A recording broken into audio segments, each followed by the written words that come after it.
before. I heard Nick on the phone, and he took Sharma, really did, to the cleaners. And I followed Brexit. I'm quite a strong Tory at the moment. Sure. And I wasn't aware that Australia deal and no deal were the same. Right, let me pause you there. And we're not going to fall out, right?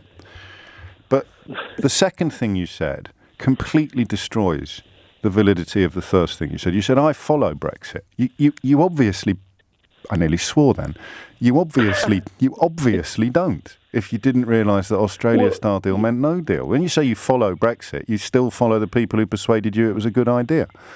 Well, yes, I do. Yeah. I've listened to the other side as well. Well, you can't have done, because it's been, I mean, it's like the Pope being a Catholic, Australia being the same as no deal.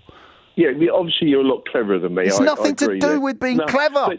But do you agree there must be a lot of people think like me? I don't know. There must be, because it must work. So, I mean, listen, blame is a big word. Whose fault is it that you failed to understand something that I consider to be really, really straightforward, obvious and simple? Well, I accept that obviously it's the government's fault and the people put it forward. Maybe I didn't listen hard enough to it, but I'm sure there's a lot of people like me. Well, I applaud your honesty. I'm sure there are. Yeah. And now you know it means exactly the same as no flipping deal at all. How are you feeling about the whole plan and the people in charge? Well, the whole thing is just going difficult at the moment. But I've always wanted to get out of the European market because I want to be a sovereign state. But I do agree. What do you think that means? Let's not do this. What do you think sovereign means? Well, I think we can make our own laws. But how do you do that if you're in a trade negotiation?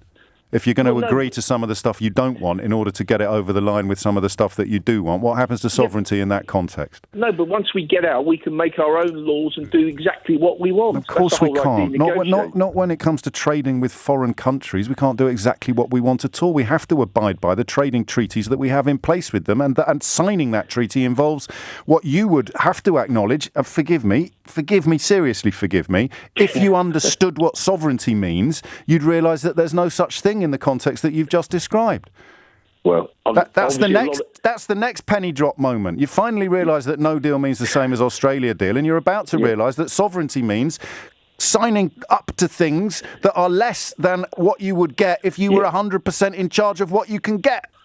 Yeah, but James, obviously a lot of people did agree with me because 17.so million people voted for Brexit. They voted for people like Owen Paterson, who said only a madman would leave the market. People like Daniel Hannan, who said nobody's talking about leaving the single market.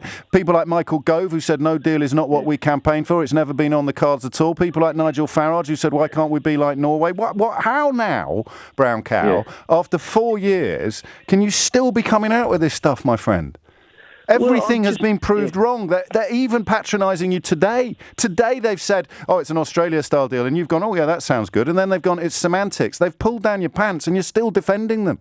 Yeah, no, I didn't sound that sounds good. I was not aware. Okay, you're going to have a go at me. And I'm not going to have a go at you. No, fair play to you for coming and taking your medicine. But I don't understand how you can not be. How often do you listen to me? Do you just think I've lied or that I'm thick or I've got it wrong for 4 years? Actually, James, I hardly listen to you at all. Oh, there you go. There's the problem. And that's why you've ended up not knowing what's going on under your own nose, Peter. You silly sausage. If you'd listened to me, you wouldn't be on national radio now saying, oh, my God, I've just been conned by the people I actually voted for. I didn't actually say that at all. But, I accept various things that you say. But, the fact is, a lot of people voted for Brexit. It's as simple as that by a referendum. Mate. It doesn't mean anything. Yeah. Well, we'll see what happens in the next few months, won't we? Well, it's 6 weeks. Lorry parks in Kent, Portaloos, all down the side of the M20. People like you, decent, honest people like you, still thinking that Australia-style deal means something. What does it take? Well, no, it means a no deal. Basically, they're saying Australian deal because it sounds a lot softer than a no deal. That's what Sharma said. And that's why they're patronising you, Pete.